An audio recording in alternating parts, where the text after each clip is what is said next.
Hello my lovely followers, welcome to another week of the Tarot Oracle where I do a little mini reading for you. Today I'm going to start with these beautiful cards, Oracle cards, Soulflower, which I've just received and they're absolutely lovely. So the reading I'm going to do is going to be a mini one. It won't resonate with everybody, it's a general reading, and if you'd like a personal reading you can always get in contact with me. I saw one of these was round the wrong way. Don't know who it is. Okay, two around the wrong way. I see. So we'll see what comes out of the Soulflower Oracle to start the reading off with. They're very new, so they're not loose. They're a bit stuck together. I'll try and loosen them up as I shuffle for you.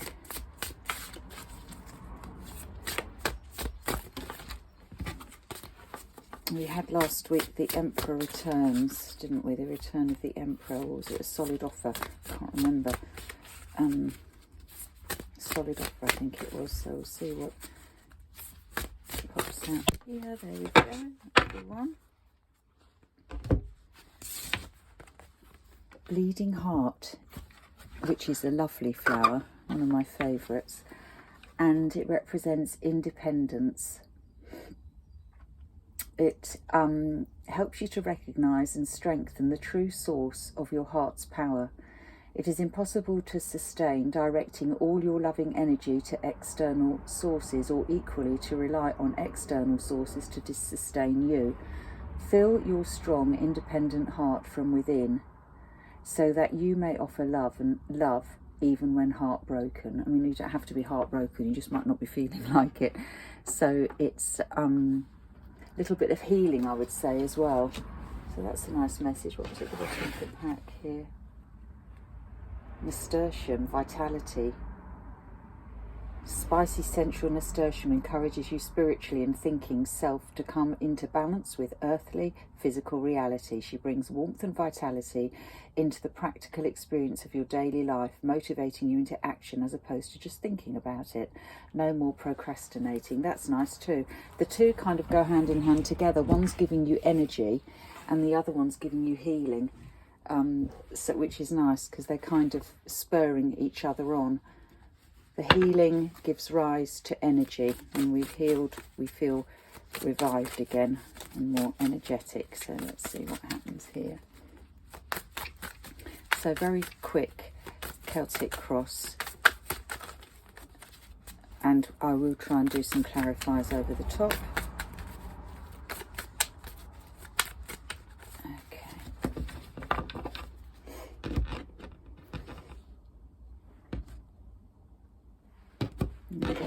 Today.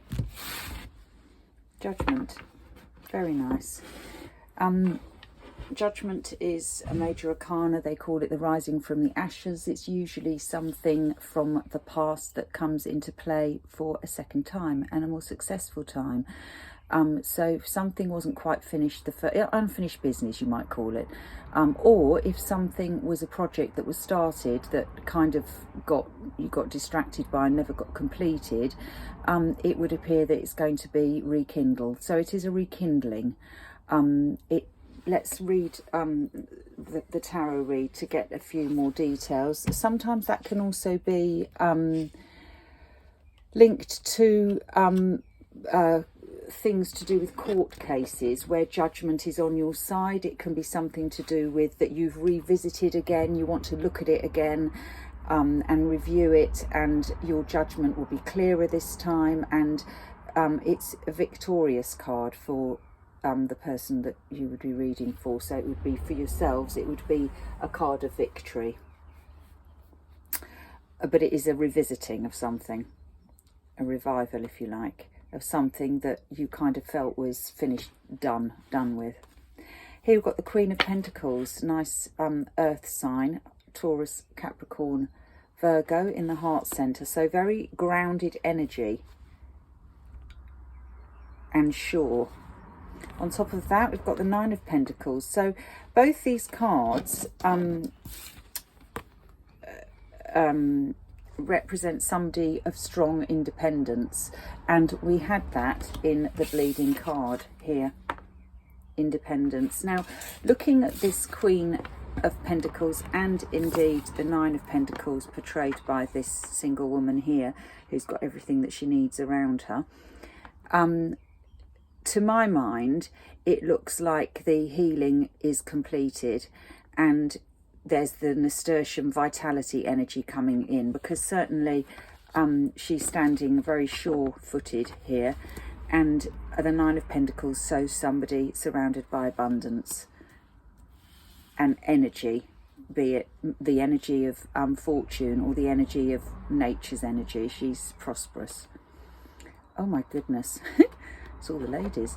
So down in the solar plexus we have the Empress, which is a really nice, again, grounded energy from the major arcana. The Empress is the divine female. She is what we all we would like to accomplish to be, in that we feel whole, hence the circles, unite with the infinity, that we are comfortable within ourselves. And these two previous cards also reflect that. Strong maternal instincts. You have the feeling of fruition here, that things will develop and grow, which the Nine of Pentacles kind of adds to as well, with all that growth and generosity around her, be it financial or just in natural gifts of nature.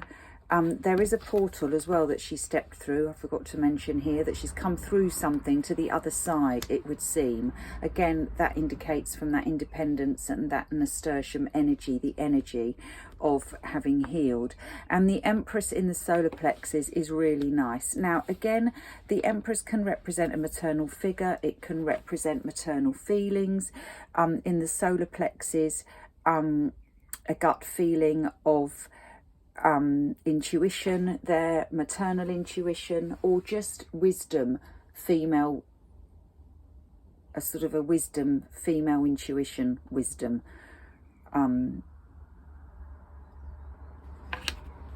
But it's a nice sign. It's a very strong, she's a powerhouse from the oh my goodness.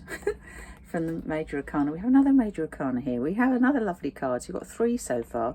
The Fool card. Now the Fool card, as you'll know if you listen to me regularly, doesn't represent him being an absolute idiot. It's a card of taking a leap of faith. So new beginnings. This is in the immediate past. So there's something that in the immediate past has felt like it's suddenly you've taken a leap of faith. I'm saying it's re-triggered because of that Judgment card. So maybe something has re-triggered in the immediate past, and you've taken a leap of faith.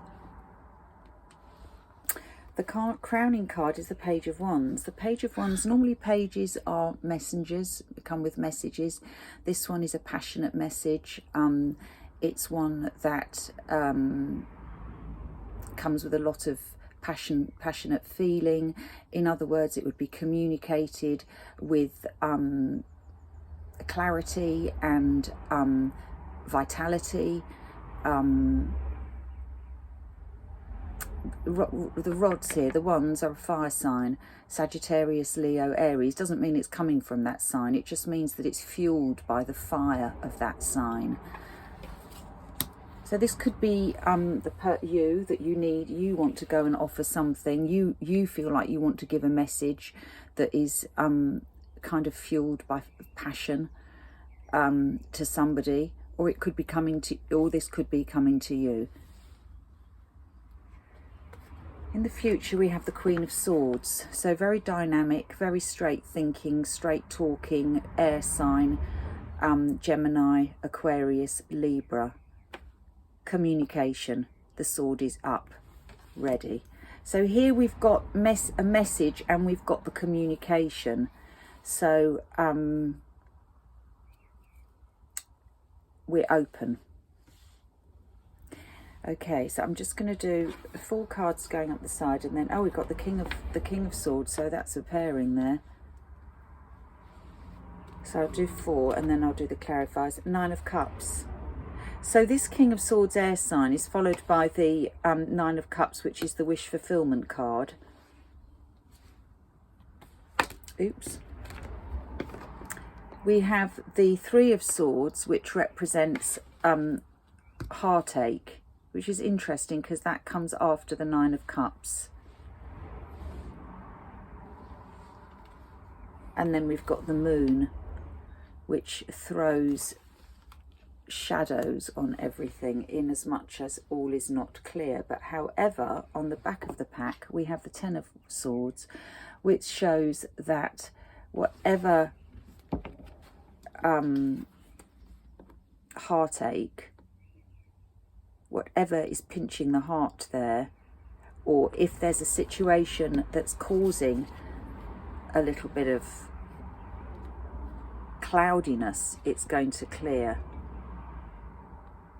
So here, this King of Swords is questioning, I would say, his wish fulfillment. Is it his wish fulfillment? Because we have this and we have this. And then the bottom of the pack, we have the Ten of Swords, which is the lifting of the veil, the lifting, the release of anxiety and of things not being clear. Let's just do some so certainly you had the vitality coming in by that Page of Wands, coming in with energy and wanting to talk, because it was saying stop procrastinating. That was your energy. The Queen of Swords is there with the Queen of Pentacles. That's your energy there. The energy that I've got here, look at that, was just flipped out. The Nine of Cups, again, that wish fulfillment card. The energy over here is that of the King of Swords. So very different questions. Feeling good, but also feeling slightly unsure. And the Moon would kind of indicate that things aren't all as they seem. So let's see what happens here.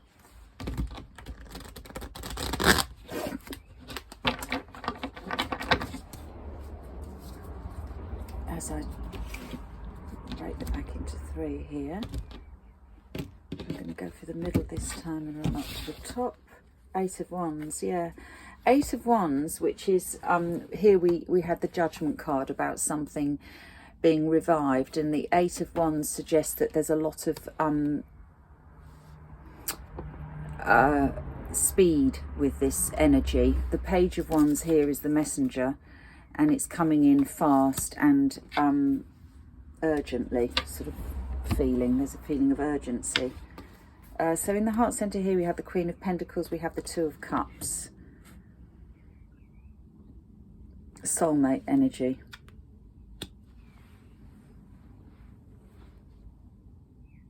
A yin and a yang. Kindred spirit. On top of that we've got the Four of Cups. An offering.